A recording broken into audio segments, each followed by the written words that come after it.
Hi, everybody. Welcome back to Wandering Wild. I'm really excited about this episode. It's one that I have been wanting to make for a while, and it's Travel 101, how to start traveling, because I know that so many of you who are listening to this podcast are people who really want to start traveling, but have a lot of questions about it and don't know exactly where to start.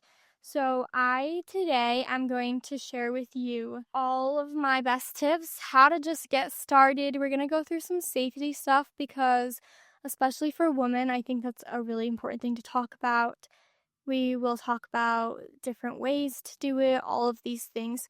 If you're someone who is an experienced traveler, maybe you can get some ideas from this. And if you have any tips or advice, go ahead and leave it in the comments so that these people can have everything just in one place. There's a few girls at home that I specifically have in mind as making this, and I want them to have everything. So go ahead and put those in the comments. And yeah, we'll get started. I am really excited to share this with you. I am a passionate traveler and I love talking about this. I love helping other people discover the magic and passion and beauty of travel. So that is my goal today.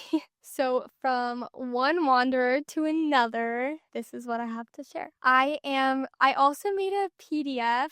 It's going to be a free PDF to go along with this episode, so make sure you find that. I'm going to put the link for it in the description, and so then you can have everything written down too. So if you need to refer back to things, you don't have to keep coming back to these episodes. First of all, why do I think you should travel? And why do I want you to try it out? So many reasons. It's really eye-opening. It's eye-opening for yourself. You can learn things about yourself that you maybe never would have learned. And this stuff goes for solo and group travel. I'm going to probably say a few times solo traveler just because I've traveled with someone else like one other time.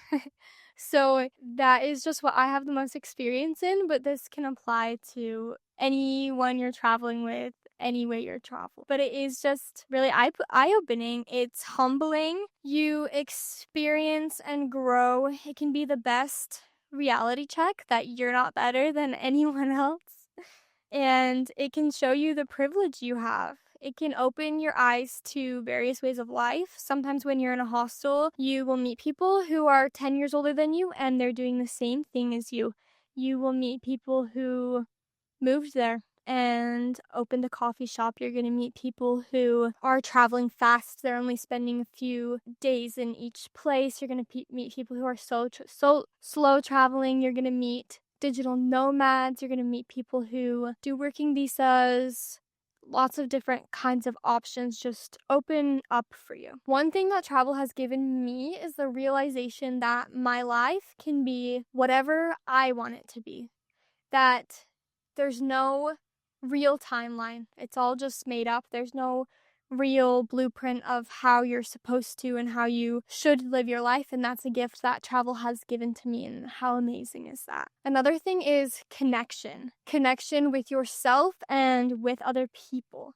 It gives you the unique opportunity to meet people from all over the world, and it puts you in situations to do that I meet people all the time that I feel like so connected to, and I just love so much, and I just think I never would have met you in any other way. Like sometimes I feel like if you go to these people's home countries, the fact that you can meet and connect with them in the same way that you can when you're both traveling, it's just different. It's also a great way to not connect with just other travelers, but also locals. And I know I just said that it can be harder to connect with people in their home country.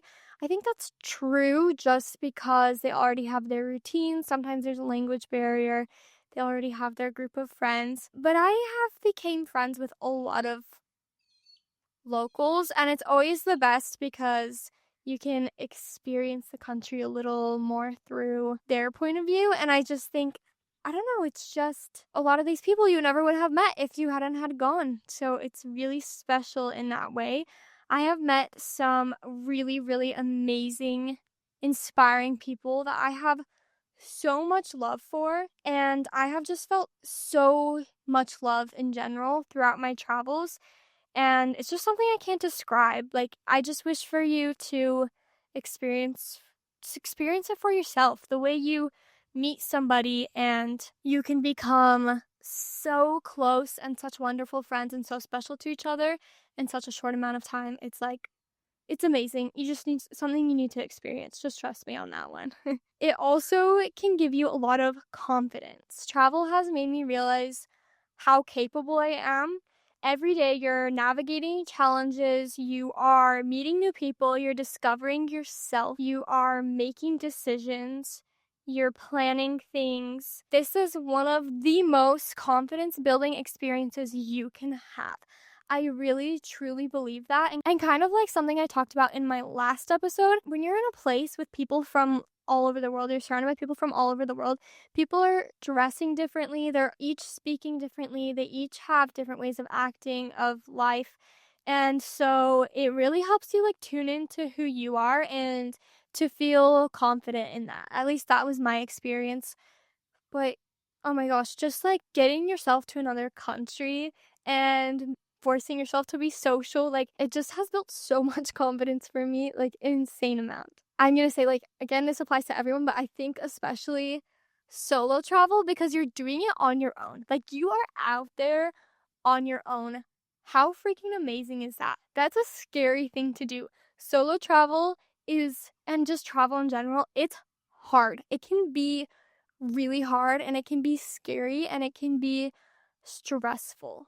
So if you are even if you're having a hard time, it's not really clicking, you got yourself to another country, incredible. Even that, just like, wow, you are such a badass for doing that. Skill building. During travel, you learn so many skills. You're constantly developing skills, especially in decision making, problem solving, social skills. That was a huge one for me. I was not social when I started traveling. I remember my first hostel when I was actually solo, and I walked out into the common area and it was time for dinner, and this hostel didn't have any little tables. They were all just big tables, and I was like, where am I going to sit?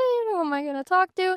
And I was so scared, and I just took a deep breath and I was like, Ashley, it's going to have to happen. You just do what you got to do. So I went and sat next to these two girls, asked them where they were from, and then there we go. You know, we were friends for the rest of the time I was there. I had someone to kind of feel comfortable with.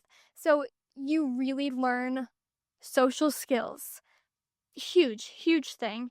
You also learn skills in setting boundaries and saying no, which can be a hard thing. You learn navigation skills, literally, and within yourself, and you learn how to be alone. You learn self consoling. You learn how to take care of your emotional and how to take care of your emotional and physical needs on your own. And you also, I want to say, you also learn to lean a little on those around you because you will, I mean, you're not really alone. So, yeah, learn to ask for help and to lean on those around you, even if they are strangers. Connection with yourself. I already touched a little bit on connection, but personally, I have never loved myself so much than when I've been traveling. Right now, I have so much love for myself. I am impressed and proud of myself every day. A big part of this is from solo travel itself. And then I think another part of this comes from working hard to discover and to create a life that I want, which just for me involves travel, but just seeing how far I've come, how much I've grown, how hard I've worked to be here, and how well I've done in achieving the things that I want. That has created so much love for myself, and yeah, I just love myself. I feel so proud of myself. I also, when I travel, especially solo, I have a lot of time to reflect and journal, whether it's on transportation or maybe I'm in a place that feels a little bit slower and more reflective. But I have more time to do that, and so I think I'm able to understand myself deeper. Maybe it's not even that I have more time for it, I'm just prioritizing it more. but I have time to understand myself deeper and get to know myself on a deeper level. Because a lot of us just assume, well, we're ourselves, so we know ourselves. But like, I think getting to know yourself is something you consciously have to do. And travel has allowed me to get to know myself a lot better. Self-discovery. This kind of goes hand in hand with what I just said. Oh my gosh, but I will say this again and again. I know I've probably said this so many times. Maybe I sound like a broken record right now, but there is something so special about getting to know yourself in a place where no one knows you. This one kind of more does specifically touch on solo travel, but you have no expectations of who you are. So you can just try things out, like try out whoever you want to be. You have no expectations on you. You have no trends to fall into. You can just discover yourself. It puts you in such a good situation for this. And every day you will experience and try new things. You discover what you like and the kinds of people that you enjoy being around. You're making decisions. Yeah, it's really like you can really dive in deep and like understand yourself and learn more about yourself, connect with yourself. This is what I have experienced, but I also want to tell you that everyone's experience is going to be different. So my experience could be totally different from mine, but these are the things that I have experienced and that I think a lot of travelers experience. And so these are kind of why I think travel is beneficial for you. Just a few of the reasons. Honestly, I could make a whole episode about why travel is beneficial for you and have to make two more about it also. There's so many things, but these are just a few highlights. When I started traveling, I was so scared and I didn't know how to get started. I didn't want to solo travel, but it seemed like the only option, and I just didn't know what the first steps were. So I'm going to tell you right now some first steps you can take. Firstly, if you're feeling not sure about it, if you're feeling a little hesitant, you're just a little bit overwhelmed, some really good things to do are number one, group trips. This is what I did. It's a really good option because it's kind of a good balance between you're still planning it on your own, kind of, not really. You're like booking the trip on your own. You're going to the airport alone, you're flying alone, but then when you land, you have a group of people to meet up with. Most of them are strangers, but it's really easy to connect with them.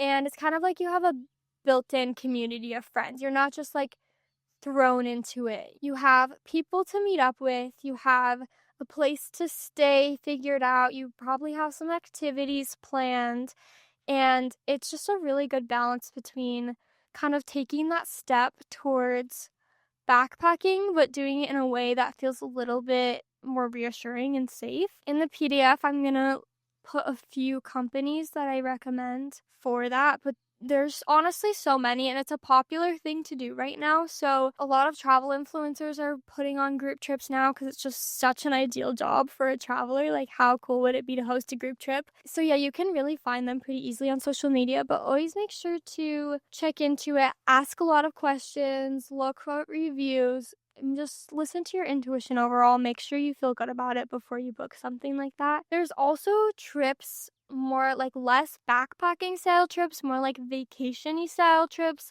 with companies like EF Ultimate Break, I think is a big one. So that's an option too, but I think that those trips tend to be more like vacation-y, less backpacky, if that makes sense. So either way is totally great, but if your goal is to solo backpack, you are gonna want to do something more like maybe hosted by a backpacker. Work exchanges. I can't stress this enough because this is probably my favorite way to travel. I know it won't be everybody's. There's so many ways to do it, so you kind of have to find what you like, but work exchanges have been such a big game changer for me. I love to have a purpose, so a work exchange gives you a job. It helps you save money because you're not paying for accommodation. A lot of times you're not paying for food. And again, it's that thing of community. So I only do work exchanges where I'm certain that there's going to be at least 2 more volunteers because I want to have friends.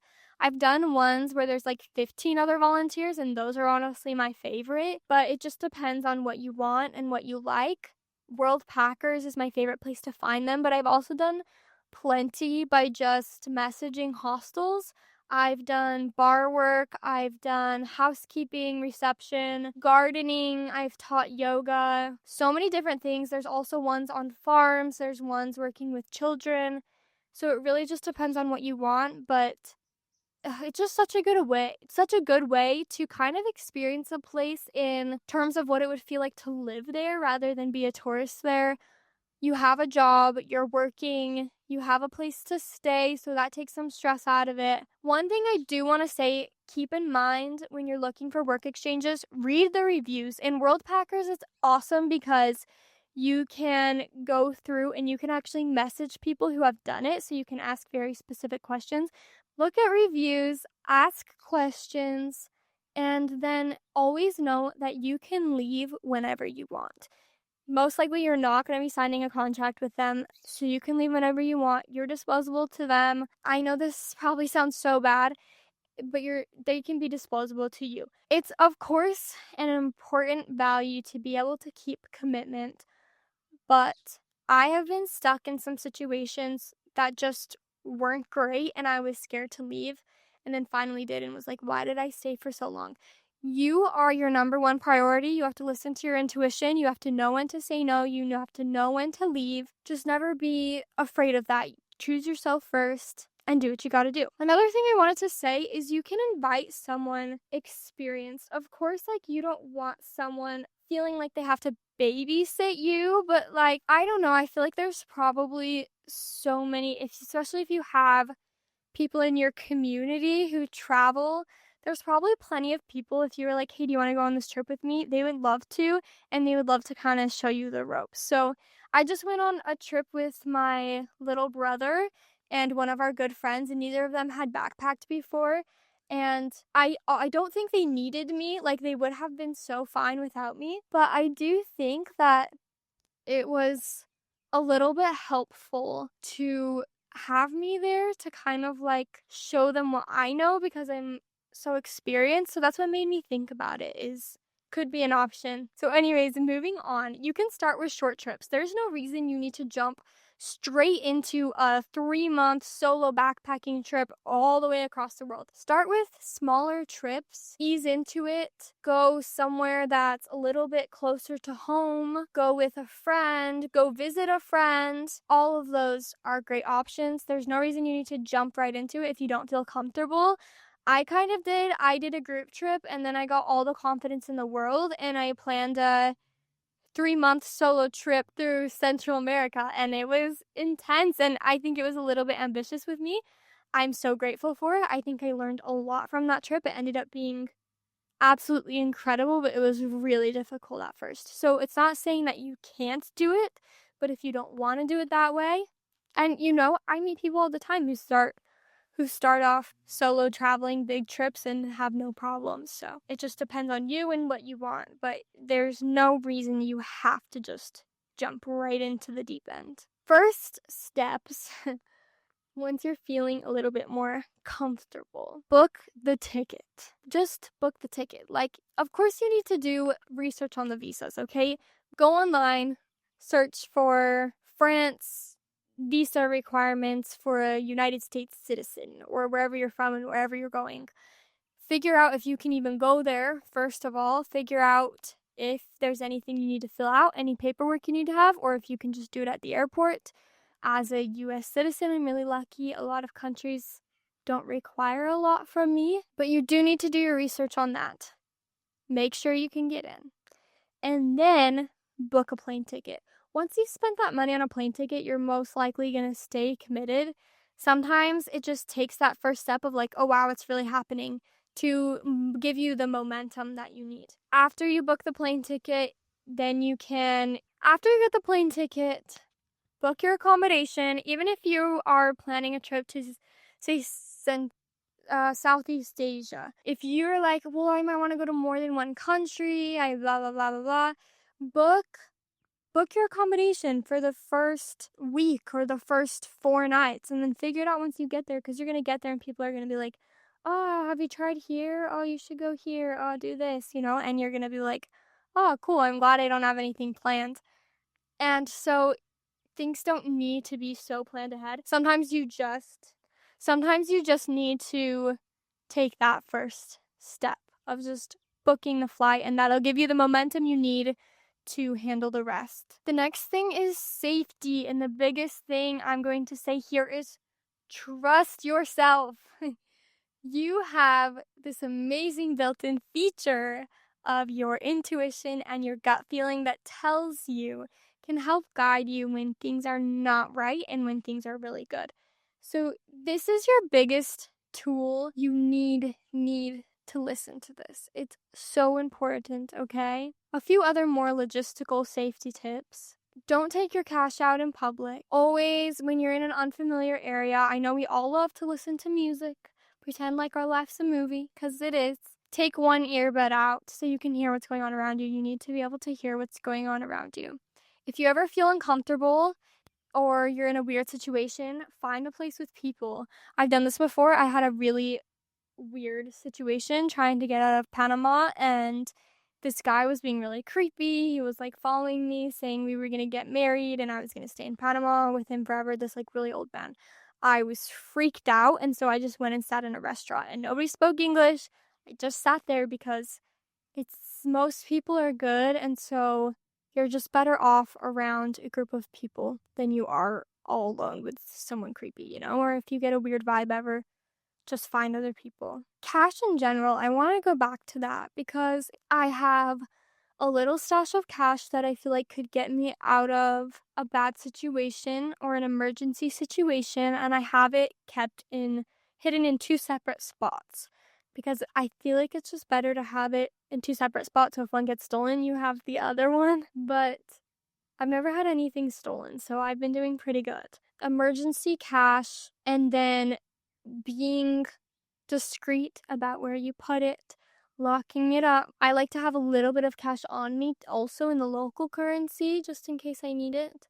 I've had a situation where I didn't have cash on me and I was in a taxi and he was supposed to take me to an ATM, and I ended up stuck in this taxi for a really long time. It was really scary, and if I would have had money, as soon as I had money, it was okay, and I just paid him and went on my way. I paid him way more than I should have because he just kept driving me around. But just having a little bit of cash on you so that you can get out of some tricky situations, I think is a good thing. But always, like, don't be talking about how much cash you have. Don't be talking about how much money you have. Don't be pulling it out in public. Be discreet about where you put it. That is really important. Another thing I'm going to say is share your location. I know that not everybody wants to share your location with somebody. I share mine with lots of people because if something happens to me, I think it's important that somebody has my location. You can use Find My Friends, but also Life 360. Life 360 is really good because I think it's more accurate, and then it also notifies the people in your circle if you have gotten into a car crash or something. It also has an SOS button, so it's just a good thing to have. Like, I'm lucky my parents aren't crazy, so I can share my location with them with no problem. But even like my other some of my brothers can be weird about sharing their location with people, and it's like, just get over it. Another thing is downloading maps. You can use Google Maps. I just use Google Maps. I download my maps. It honestly doesn't always work, but I feel like it usually works good enough to the point where I can even just like, maybe I can get directions, but I can look at the map and see the streets. But there's also an app called Maps.me. I haven't used it in a really long time. I don't think I actually ever fully used it, but I know that a lot of travelers do, so maybe you can look into that one. But just having a downloaded map. Also, if you have service, making sure your service is figured out. This isn't necessary. I traveled in Southeast Asia for months with no data, and it just involved me asking for directions a lot, asking for Wi-Fi passwords a lot, missing out on some plans because people couldn't get a hold of me. And some situations were a little bit stressful, but it just was what it was. I had no way to get data, so I don't know. It saves you a little bit of stress if you can have data, or at least a way to call or something, a way to look things up, a way to get your maps, I think is an important thing. And then I'm going to say this again because it just is so, so important. Trust yourself, listen to yourself. You know better than anyone else. You need to learn to listen to that.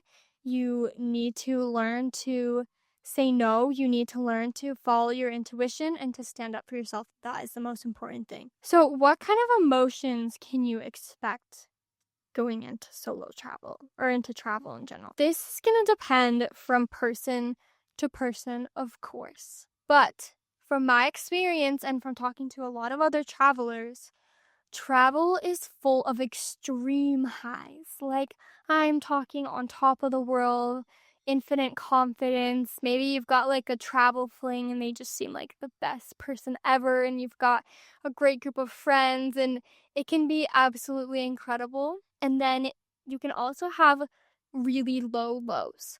Just because you're experiencing so much, I feel like the feelings are so intense. It can get really lonely and stressful and scary. And so it's just full of really high highs and really high lows. I think it's super normal to feel loneliness, to feel stress, to feel overwhelmed. I think it's also really normal to feel intense joy, fulfillment, love, happiness, amazement, awe. So just a lot of emotions there, and they're all normal, and you're not alone in them. I would recommend picking up a journal or doing voice notes or something so that you can record your thoughts and feelings.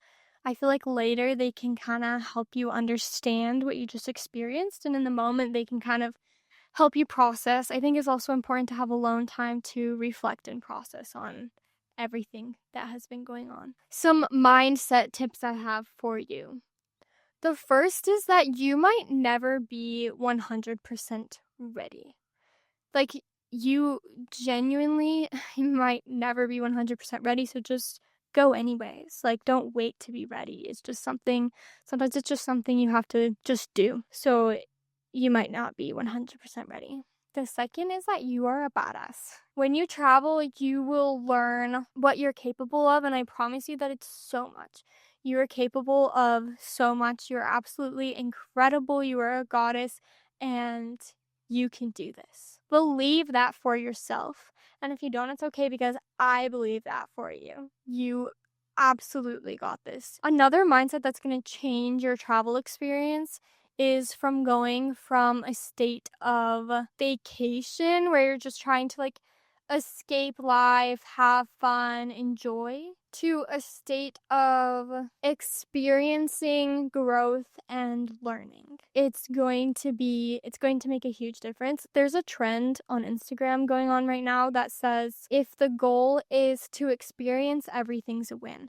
And that's so true, because then you can realize that even the hard moments, you are experiencing something, you're experiencing emotions, you're having this experience, and that is a win. So shifting your mindset from fun vacation party to like growth experience learning. You're a student of the world. I think just you're going to be happier overall. Putting yourself back on a level with everyone else, because the truth is that you're not really better than anyone else. You're not really less good than anyone else. And I feel like having that just going into it will help you connect with people a lot better, because you're not going to be like worried if you're like acting weird or whatever, but you're not going to also be like, oh, I don't like that person. You know, I have been so surprised by people who I met at first and thought, yeah, we're not going to be friends, and then I end up loving them so much. And so that's something that I've had to work on, is not judging people right away, but I think just try and flip that mindset, and it's going to help you connect with people so much more, so much deeper, and so much quicker. And the truth is that you can learn something from everybody, including yourself. And you have a lot to offer as well. Here are a few random tips that I wish I would have known when I started traveling. Maybe some of them are going to seem really obvious to you, but for me, they weren't. So I'm just going to tell you about them anyways. I didn't know that when you went to an ATM, I had never used an ATM before, okay? I thought that I had to type in the currency of my home country, of where the money was coming from, and then it would come out in the other currency. That's not true. You like if you're in Mexico, you have to type it in Mexican pesos. If you are in Thailand, you have to type it in baht, and then that's what you're also going to get out. You can use on the iPhone, the calculator can be turned into a currency converter. That was a useful tip I didn't know until about a month ago. And also, I used to use an app before I knew that that's called Currency Converter. So you can find an app for it, convert it really easily, and then when you get it out of ATMs, it's just nice. I have a card that I use specifically for ATMs. It's a Charles Schwab card. It doesn't charge, I mean, there's so many options, but that's the one I use. It doesn't charge international fees. It reimburses you for ATM fees, and I only transfer a little bit of money onto it at a time. Like maybe I'll transfer like $300 onto it at a time. So then if an ATM steals your information, which has happened to me, you don't have that much money at risk. And the truth is, like, it's a good company, so I've never actually lost the money. They've like refunded it and sent me a new card when that happened. But just so not all of your money is at risk, you know, you don't have like $3,000 or whatever you have in the card that you are using for the ATMs, because sometimes they can be a little bit sketchy. And I would just use that for everything, honestly. So, yeah. Another thing is that not everything needs to be planned out. I thought that I had to have my whole trip planned out, like day to day.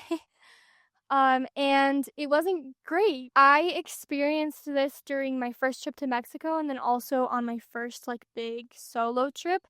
And both of them I had opportunities to do some really fun things and go some really cool places, but I couldn't because I had made commitments or had paid for things that I couldn't get out of. So sometimes it's just best to play things by ear, especially if you have a long trip. Places like Europe, you maybe need to plan more in advance, maybe like 2 weeks in advance, because it gets really crowded and expensive. So it's going to be harder for you not to plan ahead. Places like Southeast Asia, honestly, some days I would just walk up to a hostel and be like, hey, can I sleep here tonight? So it really just depends. Most of the time in Southeast Asia, I'm planning things like 2 days ahead. Book things that are cancelable. That can also help. And like let your plans be flexible. If your plan changes, amazing. That's great. You know, let yourself have that freedom and let yourself be guided by your intuition and to go where you think you could go and be happy. All right, I'm going to wrap it up there. There might be a few more things I put in that PDF that I'm not remembering right now, but I just want to end this on telling you that this has really been life-changing for me. Once you start doing it, it doesn't seem so hard, and you absolutely are capable of travel. And I absolutely think it's something that you should do. I know that you probably have questions that I didn't even think of or that I didn't answer. So feel free anytime to leave them in the comments or to reach out to me personally. Both things are amazing. And I really look forward to connecting with you. Thank you so much for listening to this. Like I said, I am giving you a free PDF with this. All that I ask in return is that you follow me, give me a review. It really means a lot to me. And I really hope that this can help you in some sort of way. I believe in you and I'm excited to see what adventures you get up to. All right, bye bye. I'll see you next week.